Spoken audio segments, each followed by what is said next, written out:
All right, good morning, everyone. This is the session, Transaction Decline, Can Activists, Industry, and Authorities Prevent Repressive Regimes from Buying Surveillance Technologies? So we're going to start off, and hopefully people can trickle in as the time moves on.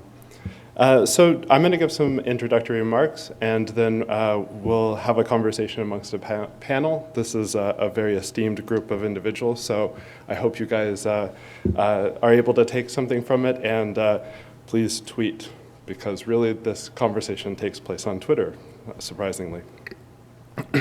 So this May, the Bureau of Industry and Security issued proposed rules for the implementation of controls on intrusion software and network surveillance that were agreed to 18 months prior by 41 participating states of the Wassenaar arrangement. This proposal received 264 comments from the private sector, academia, civil society, and even foreign trade associations, primarily focused on the scope of the intrusion software control and its perceived impact on the information security community. As much as the sheer volume of responses reflects the controversy over the specific implementation, this attention also highlights a learning process in both directions. Export controls and export compliance meets information security practices. This should leave us optimistic. Meanwhile, in Europe and elsewhere, the discussion about export controls on surveillance technologies has moved forward in substantial and under-noticed ways. Firstly, the release of Hacking Team's private communications brought to light the fact that the company had obtained broad export licenses from the Italian government without requiring meaningful oversight by national authorities. These actions called into question whether export control regimes are uniformly equipped to take into account human rights, the often asserted purpose of the control. The constraints imposed on Hacking Team had solely focused on preventing proliferation of military items and weapons of mass destruction, clearly out of scope for government-grade malware, especially given the history of the company. As the European Union, it concludes what appears to be the final stages of a multi-year export control reform process. Perhaps the most pertinent effect of this disclosure was to bolster calls for a human security agenda, the principle that human rights should serve as criteria for export license considerations. Other countries have not only implemented the Wassenaar proposals, but imposed additional unilateral controls. This summer, Germany placed export controls on telephone monitoring centers and data retention systems to prevent the use of domestic technologies for internal repression elsewhere. Other countries are exploring similar actions, including end-use restrictions. Finally, export controls remain only one instrument in a larger toolkit for preventing the transfer of technologies that could be used to violate human rights. The European Parliament has imposed restrictive measures on the sale of surveillance and censorship equipment to a number of countries engaged in repression of expression and association. Congress and the Obama administration have similarly both taken steps to impose secondary sanctions on entities having found to facilitate human rights abuses via information technology in Iran and Syria.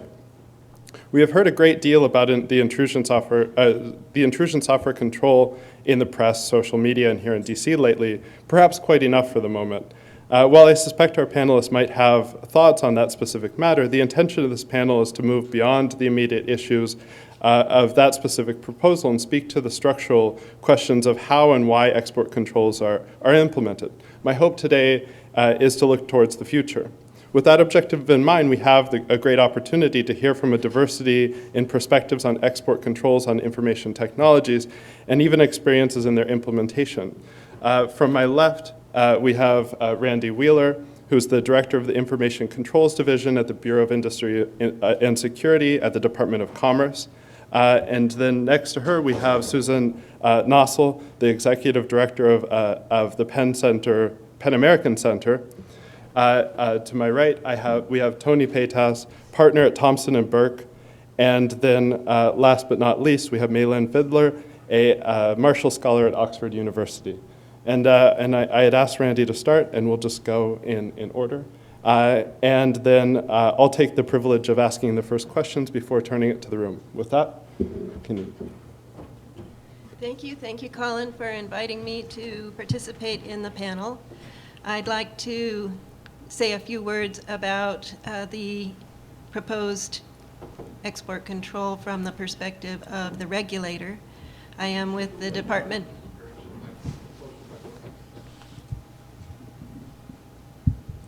I am with the Department of Commerce, and we are responsible for administering the export administration regulations. Randy, it seems that the camera is only pointed at the... Okay. Is it able to come up?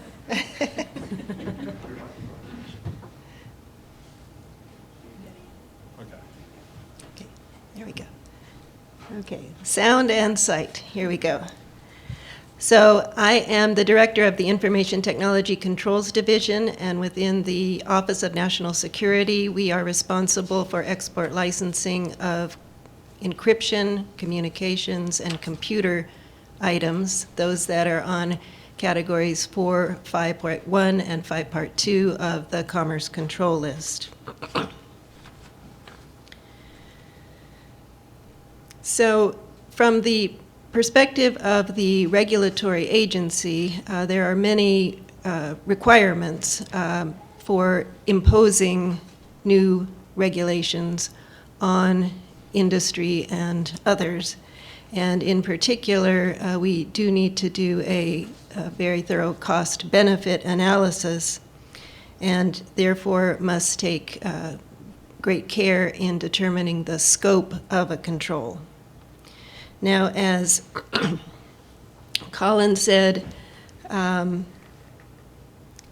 we issued the proposed rule in May of this year, and the proposed rule took the Wassenaar control text language that was agreed by the 41 countries in Wassenaar, and we also, so that determined the initial scope of the controls on the items in the proposed rule. And then we also have discretion on how to control those items via license requirements, including destinations and end users, and also how to piece that apart in terms of license exceptions or other permissive measures. So, having a little bit of difficulty reading my notes in the blue light, but so when we issued the proposed rule, it does have very restrictive license requirements and very little in the way of, very little in the way of permissive measures. And we expected the comments to come back to address particularly the license requirements and the licensing policy set forth. But we also received many comments on the scope of the items controlled, that is specifically the Wassenaar control text. And I guess I could liken the issue with the scope of control to the old riddle of what's black and white and red all over. When the Wassenaar negotiators put together the language, including the control text and the definition of intrusion software, and for those of you who've read those provisions, they're pretty dense. They take several readings to understand what is intended to be controlled and what is recognized as not intended to be controlled. But from the public comments that we received, it became apparent that in addition to black and white and red all over newspapers, we had also perhaps captured the sunburned zebra and the embarrassed nun, and we did not intend to reach that far.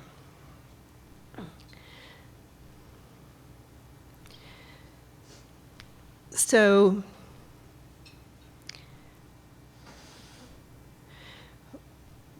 what I mean by that specifically is that we appear to have captured in the scope of the controls defensive products used to protect against the offensive products that were the intended scope of the control, as well as the offensive products.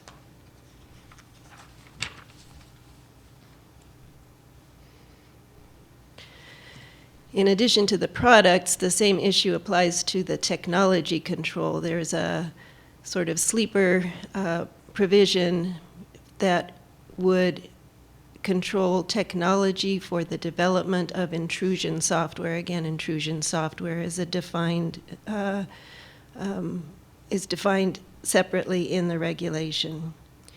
And the comments focused on how the technology control, if implemented as per the proposed rule, would undermine recent progress in developing incentives to disclose vulnerabilities, proofs of concept for exploits to vendors and through bug bounty programs and so forth that will contribute to cybersecurity.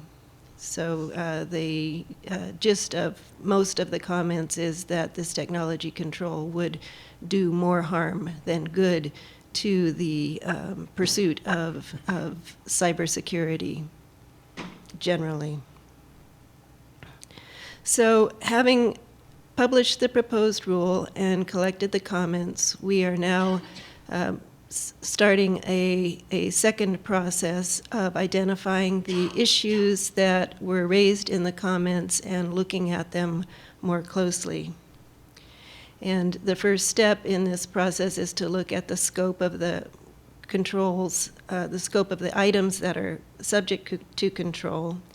And the first meeting to do this, we have an open meeting scheduled tomorrow morning at the Department of Commerce. If anybody's interested in calling in and listening to that meeting, we can provide that information for you, the call-in information for you, or it should be on the BIS website. We're going to discuss specifically that technology control, and going forward, the questions are, can we, is it reasonable to go forward with the text as provided from the Wassenaar arrangement? Are there measures that we can take to mitigate any harmful effects of such a control, such as license exceptions or focused license requirements and licensing policies? Or is the language such that we can't find a way around the harm that it would cause? So, and also, of course, interpretations or notes to the definition to indicate how we might understand the scope of the control. And we're planning to hold at least one additional meeting on the scope of the products that would be controlled. We, of course, in the process of moving forward, are paying attention to actions and discussions in other countries, and we are paying attention, for example, to the European Union Parliament exercise and how other countries are addressing the issues that these control entries are causing in their countries. The U.S. is, as far as I know, the only Wassenaar country that has not implemented this control text in its control lists so far. So to sum up, I think the answer to the question that was asked in the title of the panel is yes. I think we will be able to, with enough time and effort, identify those products that we need to control, and with appropriate license requirements and licensing policies, be able to address the concerns that were intended to be addressed by these control list entries at Wassenaar. It'll take a little bit of time, but we're working forward, and so yes. Okay, thanks very much. I'm Suzanne Nossel from PEN American Center, which is an organization of writers that are united to both celebrate and defend freedom of expression. So we're sort of an unusual guest at any conference with computers in the title, but I'm really glad to be here and to bring what I hope is a kind of a little bit of a cultural and a end user perspective to the conversation.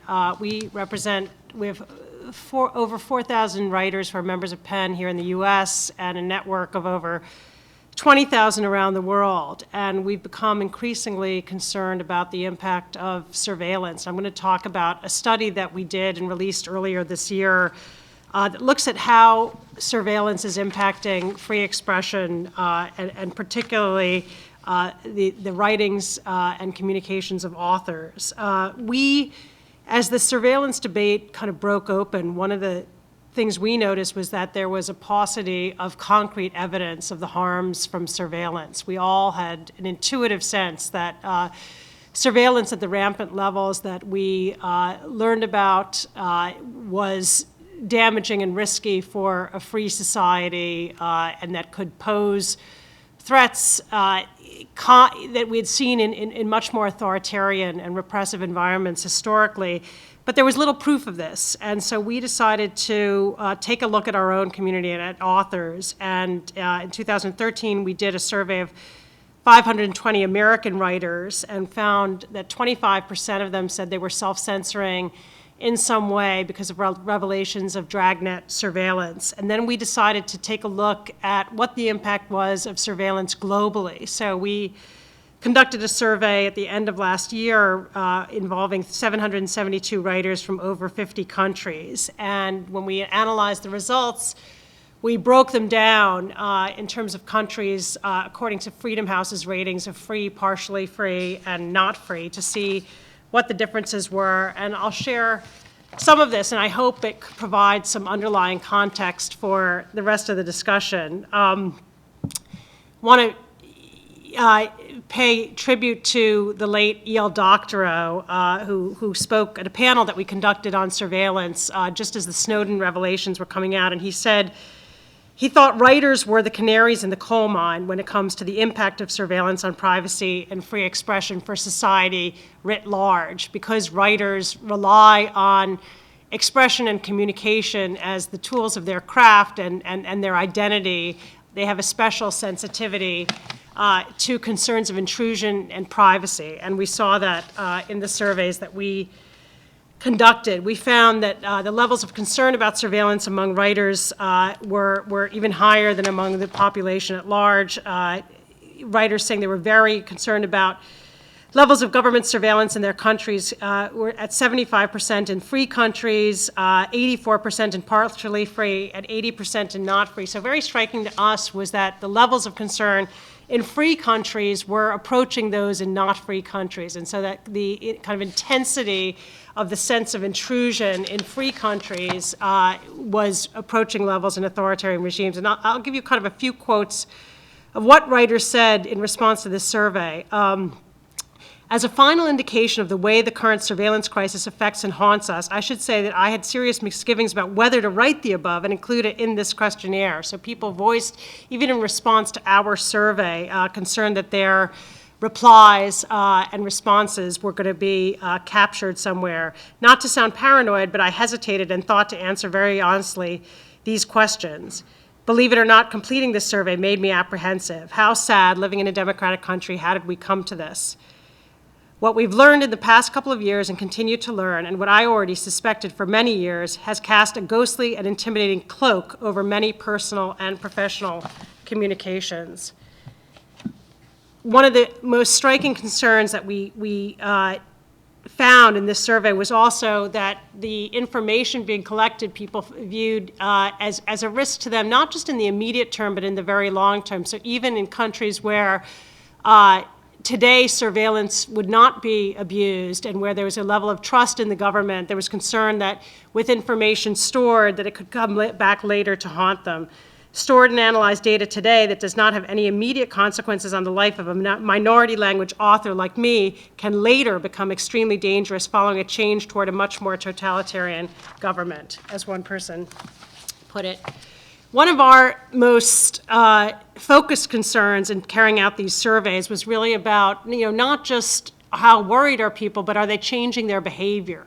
Are people self-censoring in some way, and are we as societies depriving ourselves of certain viewpoints, communications, publications because of the impact of surveillance? So we asked people whether they had avoided writing or speaking on a particular topic due to fear of government surveillance, and we found 34% of writers in free countries and 61% of writers in not free countries said that they had actually refrained from writing or speaking on a particular topic because of concerns about electronic surveillance.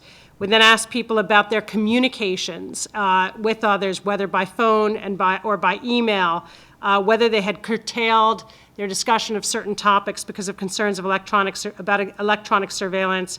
And we found 31% of writers in free countries had, and 68% of writers in not free countries.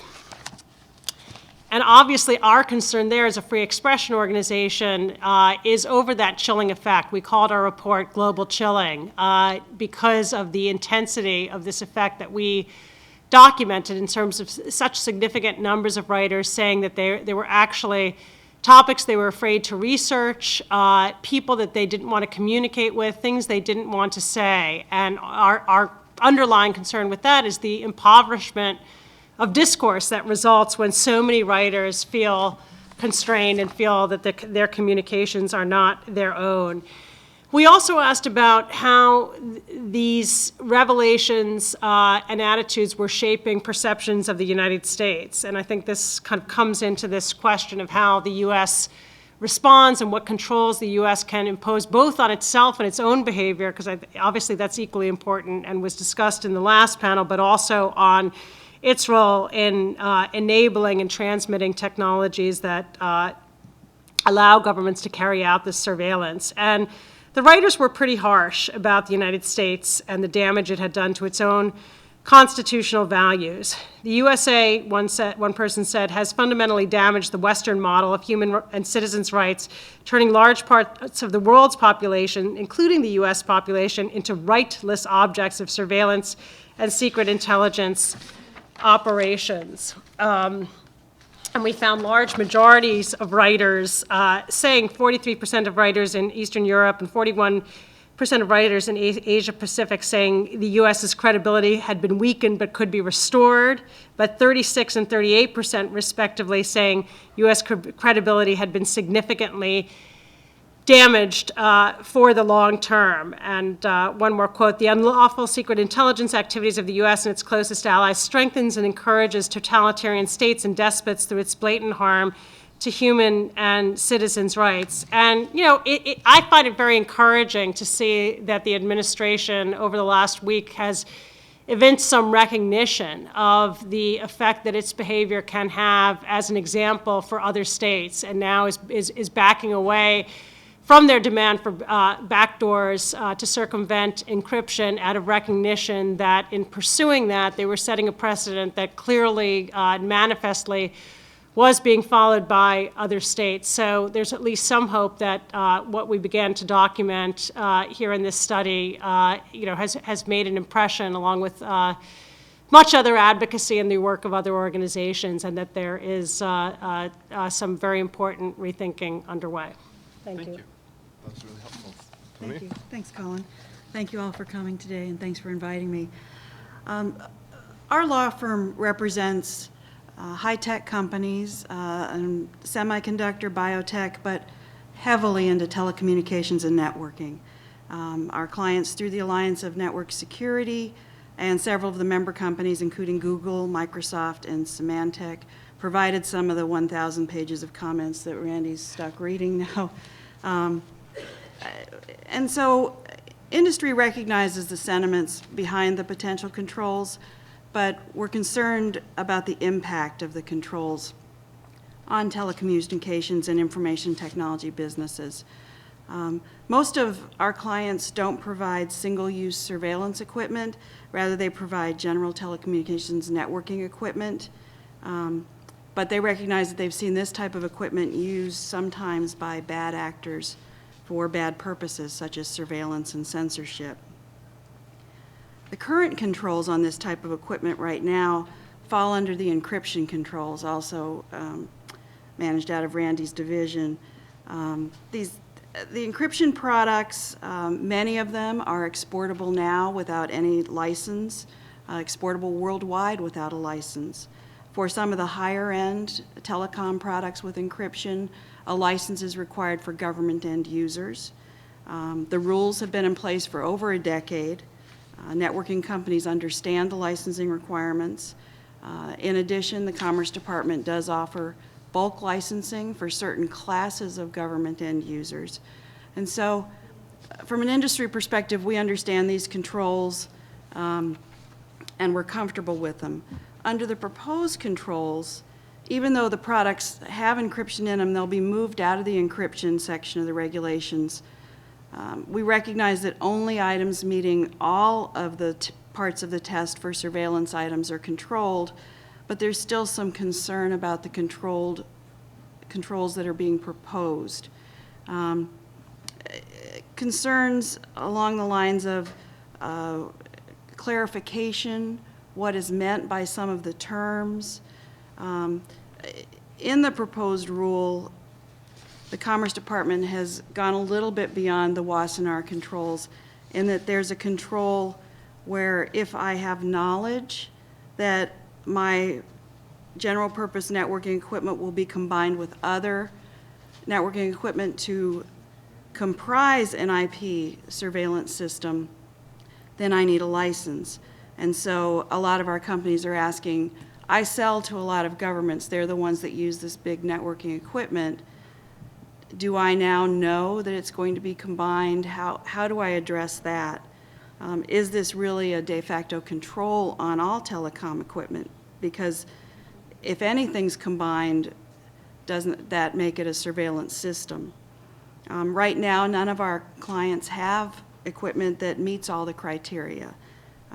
So is this really an effective control? In order to get to the IP network surveillance communications equipment that is controlled, it's usually a combination of a number of products. There'll be a product that collects the data, and that product currently isn't controlled. There's another product that stores the data, the big data storage centers. That's currently not controlled.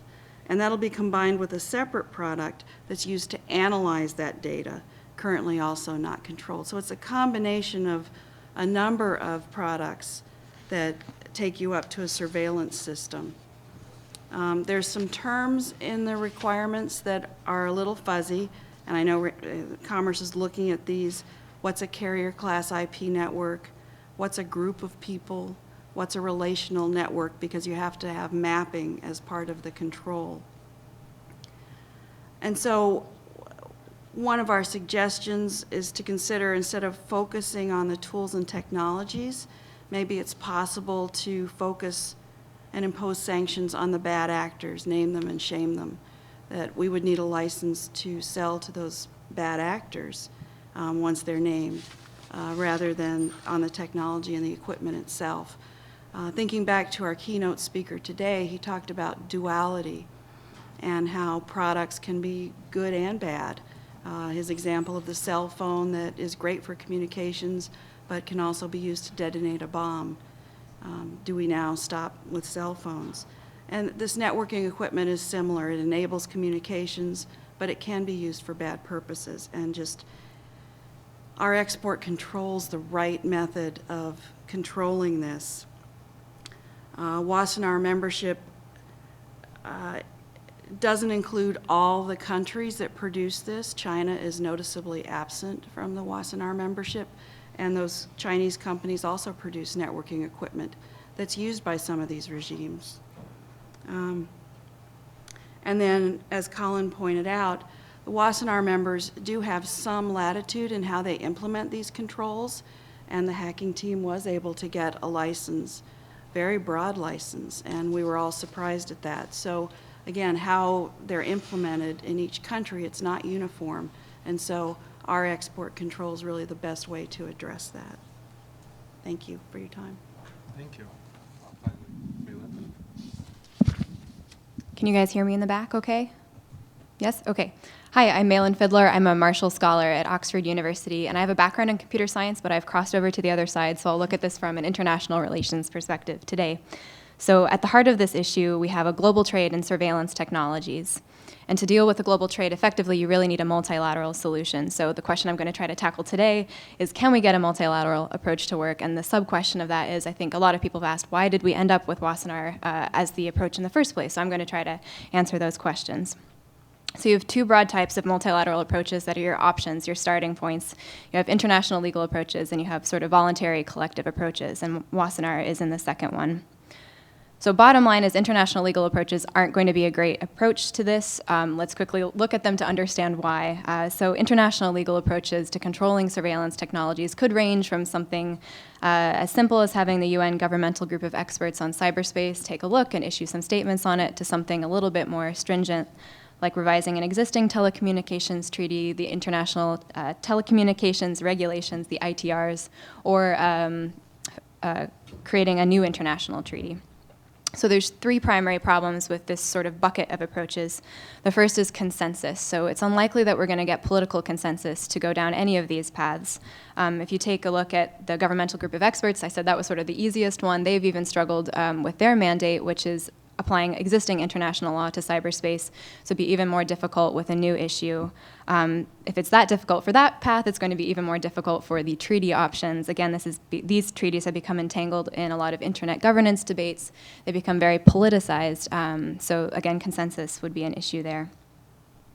You also have to think about the difficulty of adapting these mechanisms to dual-use items, and particularly the specific kind of dual-use items that are involved in the surveillance trade. So you have sometimes surveillance technologies involve both hardware and software, and they're also used for multiple dual-use options. So you have military options, that's a given. You also have law enforcement. You have espionage. The past international legal approaches we've taken to dual-use items have only dealt with technologies that have had one dual-use option, particularly the military ones. Think of biological and chemical weapons. You can't really conduct espionage with a biological weapon. You can kill spies, but that's a different thing. So given that those aren't likely, what can we do? So we need a mechanism that provides more technological and political flexibility, and I think we're most likely to find that in a voluntary collective action mechanism. What that means is groups of like-minded states coming together to cooperate voluntarily on an issue that's in their shared interest. So in the dual-use context, the primary voluntary collective action mechanism is the Wassenaar Arrangement. So that sort of shows why we ended up looking at this in the first place. So it has 41 member states. That has one of the broadest reaches of any of the mechanisms that we have an option to pursue. And so that's important to note for a truly global trade. It's designed to control dual-use technologies, so again, no fit adjustment would be needed there. And it is built as a voluntary mechanism, so states agree to implement the changes, but they have discretion in how they do that. There's fairly lenient reporting requirements as well as no binding enforcement mechanisms. So that means it's easier to bring a wider range of actors to the table to agree to something than with a more rigid mechanism. So there are, again, good reasons that the surveillance technology debate ended up in the Wassenaar arena. That aside, it hasn't gone so well. So why hasn't it gone so well? So what I just walked through was the best case scenario. We haven't had the best case scenario. So the flexibility of the Wassenaar Arrangement that I mentioned can also be its downfall. So member states, again, have discretion in how they implement these controls, which they do seem to have exercised over the past couple of years. So most recent example was the US language. I don't think that would have happened had other states previously exercised discretion, as has been mentioned, the Italian hacking team case. So confusion and inconsistency can result from this flexibility that's built into the mechanism, which can dilute the power of the Wassenaar Arrangement. I also want to emphasize that it's not only an issue with implementation, that the Wassenaar Arrangement is only as good as its human drafters, and I think in 2012 there was confusion about the language, but also the intent behind the language. One of the possible consequences of the inconsistencies that we've noticed is the development of unilateral approaches. So if the U.S. has now backed down from its proposed language, but let's say that they went forward with it, that could sort of isolate its approach from the approach of other Wassenaar member states. And isolated unilateral approaches aren't great for addressing a global problem and also could damage the states that are implementing it. So we do need to keep that in mind. Okay, that was kind of all of a downer, so is there a way forward? So as I mentioned, there are reasons that we ended up approaching this through the Wassenaar arrangement, and addressing this through another global mechanism outside of the Wassenaar arrangement does seem fairly improbable at the moment. So how can we get closer to that best case Wassenaar arrangement? And I think there's starting to be a lot of discussion about the need to go back to the central Wassenaar body to take a look at this language. I think this could be a productive route. There's a couple risks also associated with it. The productive sides could be that we could gain political clarity from countries in terms of what really is the scope of technologies that they were interested in controlling, and how much do the reasons for control fall on the human rights side or the security side. And I also think that this approach may need to be iterative, that we may need to take bite-sized pieces of this problem as we go along. The primary risk, however, with going back to the central Wassenaar body is that the controls could get walked back all the way. So I do really think we need to have human rights voices engaged in that process, should it happen, to show that there's still global support for the reasons behind these controls. Because if it dies at the Wassenaar arrangement, it probably dies on the global stage. So even if you're hesitant about revising these, it's probably wise to start thinking about that, because if the Wassenaar can't handle this, it's unlikely to be handled anywhere else. So thank you. Thank you. So I think I'll start off with an easy question that a number of people on this panel can speak to. And to preface it, I've had the opportunity of going to a number of the information systems technical advisory committees, and what I was surprised with was the level of discourse. It was really quite amazing for me to see, people talking about wavelength as it applies to some sort of material, and whether that should be controlled, the throughput of a particular device. A lot of engineers in the room for something held in a federal building, and what I was similarly surprised with was how much there was an invitation from especially the ISTAC for participation from the information security community and entities that had not traditionally been a part of even that mechanism, even the consultative mechanism. And so I was curious, for those of the people in the room or those who have submitted comments, what's the next step? Outside of going to regulations.gov, putting up a couple of pages, and then disengaging and maybe arguing on Twitter and feeling like they're not a part of the process. Outside of the e-track, outside of the next ISTAC meeting, where can the community start to engage in this issue long term and make sure that there's sort of a feedback loop as far as what they're dealing with, how these controls might potentially engage with their profession? Tony, Randy, Sure. maybe you have. As you know, we run the Alliance for Network Security that submitted comments, a large group of companies, and we have calls every other week, and Randy and her team have been more than willing to come and attend those calls and take feedback informally on the regulations and provide input on how we got here and why. So that's been an informal basis, and that's been really helpful. And Randy can talk to how other companies are approaching her, but I know they are. Yes, I think fundamentally this is a very cumbersome, slow process. So there are spurts and slow times in the process, and it is kind of frustrating for people who want the process to move forward more quickly. So I think a big dose of patience is in order. We do want to come out with the very best possible outcome, and we are listening to everybody, and we do plan to issue eventually, after this round of consultations is through, another proposed rule also open for comment. So there are many opportunities to participate and contribute, and I look on conferences such as this and other conferences that I've been to as part of that process as well. And we do appreciate the seriousness and the passion that we have seen in the comments and the breadth of issues that have been raised with regard to the proposed rule specifically in this case. So this is a slightly different situation for us to be in, the Commerce Department, the government, the other agencies who are directly involved in the export licensing process, particularly the Departments of Defense and State in this area. Over the past number of years, most of the Wassenaar actions that we have taken have been decontrols of products that are have been overtaken by developments with higher wavelengths and that sort of technical parameter. So this is something of a new experience for us to be implementing a new set of controls on products that have heretofore not been subject to the licensing requirements. So it is definitely a give and take process. It is very slow. We do appreciate opportunities and also input, and we hope that people who have been engaged so far won't give up on us and will continue to be part of the process.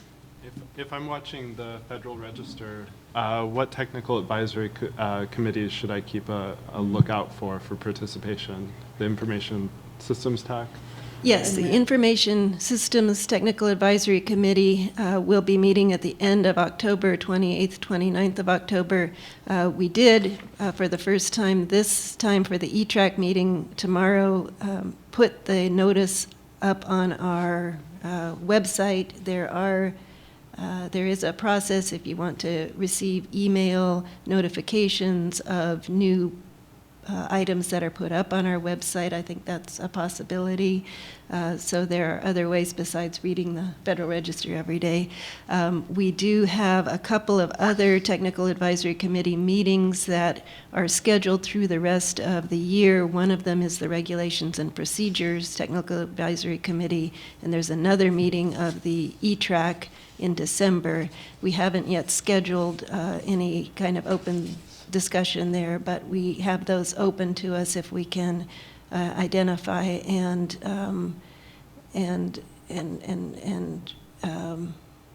pitch a particular subject for discussion at those meetings as well. And again, we've been quite overwhelmed and pleased with the amount of input that companies and associations and individuals have been willing to provide to us, and we hope that there is not a fatigue that sets in to let the input fade. Well, fortunately, federalregister.gov is actually a good success of open government, and the filter you can filter by biz, and it's not a particularly noisy RSS feed. So that's a pretty low barrier to being engaged and being aware. I had two more questions, and I'll keep them short and then open up for the audience. Suzanne, I recall there was a frequently expressed concern among civil society that the Snowden disclosures not only informed the public about what was going on with the scale of mass surveillance in the United States, but also potentially, essentially, sort of fed into other government intelligence agencies in terms of the scope of what was possible, and maybe sort of like facilitated the creation of a more advanced catalog of things to buy on the open market. Mm-hmm. How much do you think that the concerns that we have are driven by the sale of technology, that there's a deterministic process, that that if we limit the sale or we constrain the scale of the transfers of surveillance technology, we can control some of these fears, or is it just sort of rampant and unqualified? No, I mean, I think there's two sort of objectives that you could have, and I'd be curious what Randy would say the objective of her agency is. I mean, one is to really, a question of sort of to what degree can we put a curb on the movement of these technologies around the world and just lessen the number of repressive governments that are utilizing them and make it more difficult for them to access them and encumber that. And the second is really, building up one of Tony's points, which is, there are some key providers of these technologies that are outside of the Wassenaar Agreement. the idea that we want cleaner hands, that we can't stop this, and that, yes, indeed, if we pull back, the Chinese will step up, but you know what, we're not going to be a part of this because we have higher standards than that, and we don't want to be the ones, providing and enabling these technologies, and we're going to at least do our part to set a bar and join together with as many countries as we can.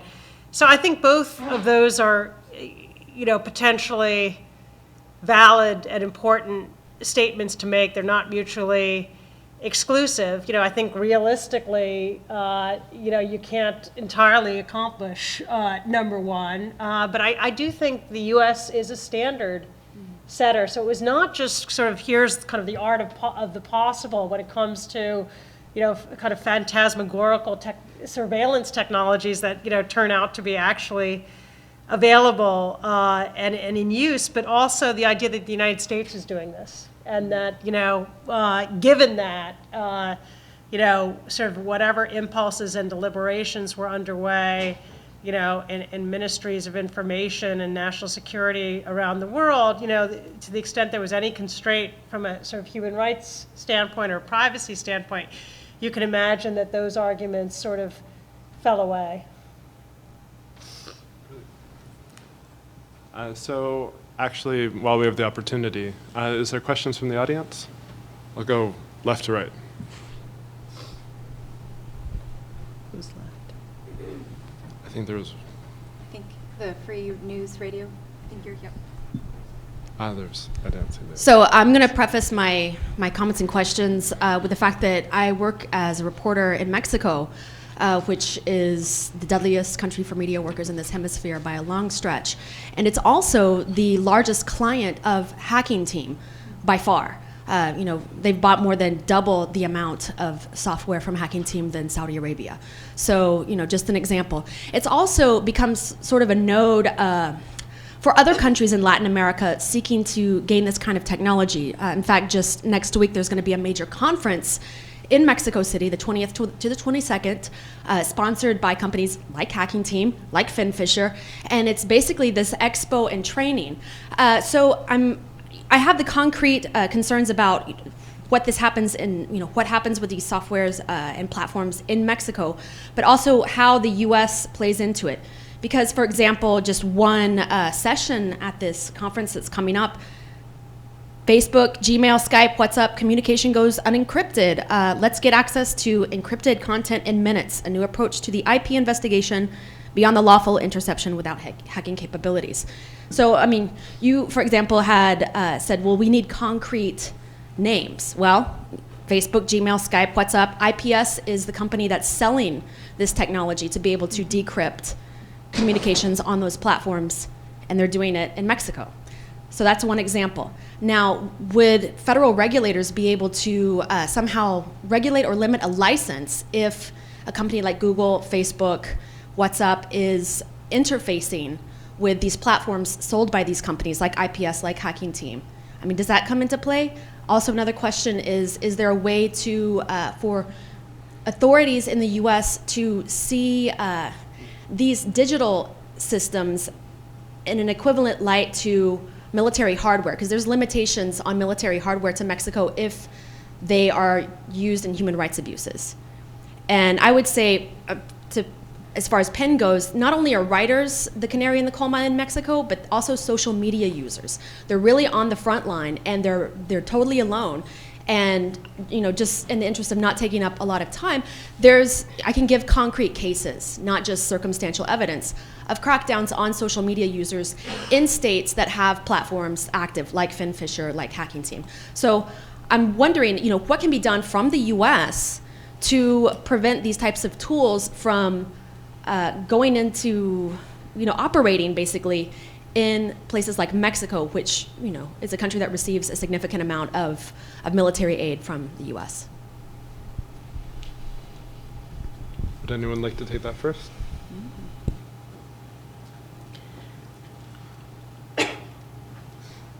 So the Commerce Department and the U.S. have jurisdiction over exports from the United States and products that are otherwise subject to our regulations.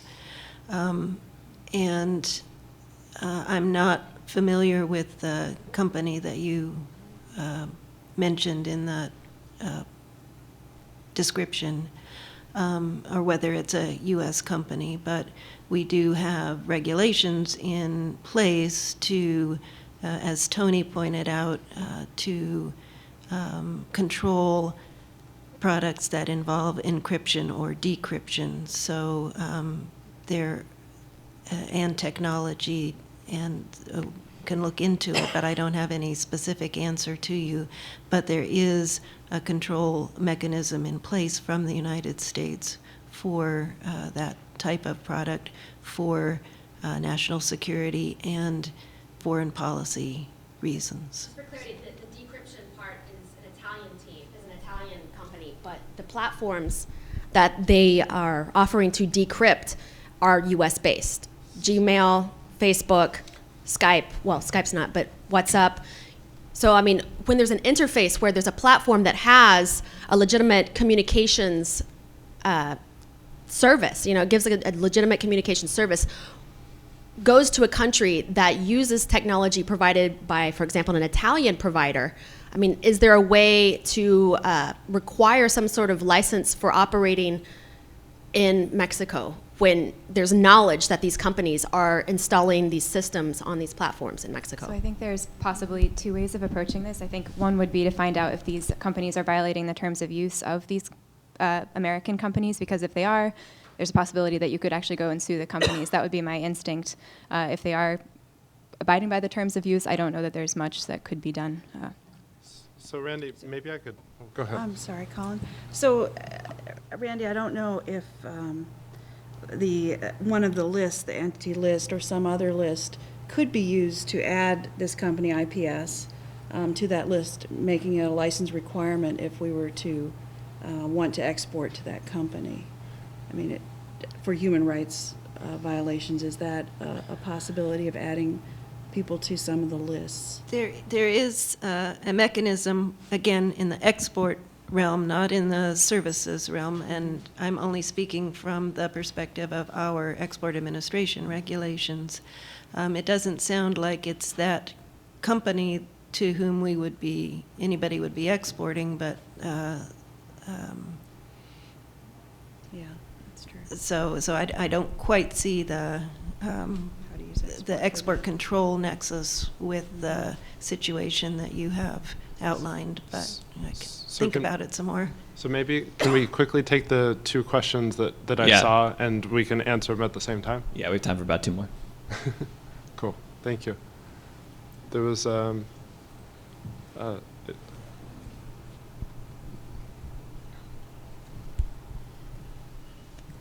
Hi. I was interested to hear about the sort of global chilling effect of mass surveillance systems like that of the NSA, but I'm wondering whether there's a differential sort of chill on writers and users generally from targeted forms of surveillance, and whether those forms of surveillance might be used more disproportionately in different against certain speakers or by certain hostile actors. Yeah, I mean, certainly, and that happens, I think, virtually everywhere, that there are people who are being targeted because of their, either because of their behavior, their history, some particularized suspicion that has arisen in relation to them, or because they're members of an opposition political party or activist group, or they're part of an agenda that a government is trying to track and control, and in some cases suppress. So, that's certainly part of this, and that's longstanding. I mean, we know targeted surveillance, from the days of, the anti-communist crackdown and witch hunts in this country, from the Soviet Union and the dark days of the KGB. That the effect that has on people and their sense of personal freedom and security, privacy, ability to create and communicate, that's well documented. I mean, it's the subject of so much great literature, and I think that literature in some ways has kind of inspired our collective sense of, what the risks of a surveillance state are. But the dragnet surveillance really is something new. It's enabled by technology. It wasn't possible, even a decade ago. And I think we're only now kind of beginning to come to grips with, well, what are, the implications of that? And there is a, kind of on the flip side of what we documented, there's also a sense that I think a lot of people have that, it's sort of theoretically troubling and a little bit unnerving, but, you're kind of one in a sea of millions or billions, and that the risk of this affecting your life really is so negligible as to be dismissible. And so I think that's also a strong strain in the debates about whether to regulate and curb mass surveillance. So trying to get at, well, really, what is the harm potentially of dragnet surveillance? I think we kind of scratch the surface of it, but there's a lot more work to be done. I think we only have time for one more question. There's that gentleman. Gentleman in the blue shirt, right? The gentleman in the blue shirt.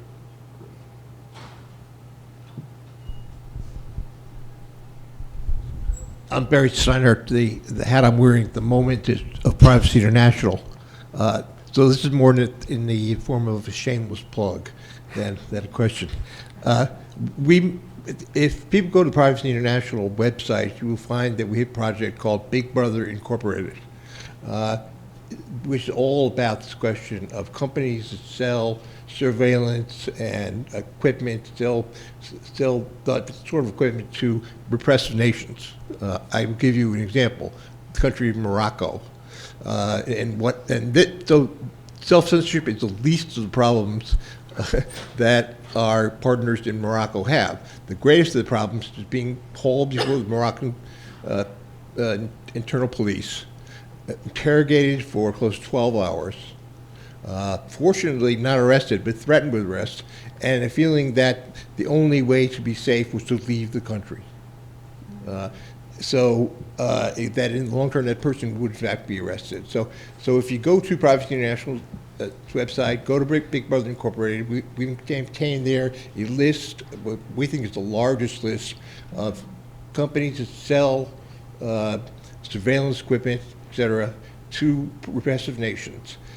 What I think you'll find if you glance through that list is that most of those companies are not in the United States, they're not in Great Britain, they're not in countries which have export controls to which they are subject, and the equipment that they sell is not covered under the Wassenaar agreement.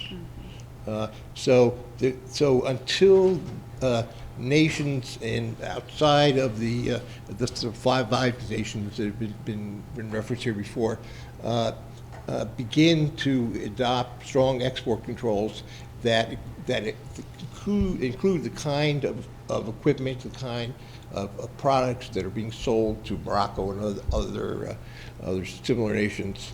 Until that happens, there is little that can be done by nations other than name and shame, which we also engage in, but name the countries that accept this equipment, see it as human rights violation, and act accordingly.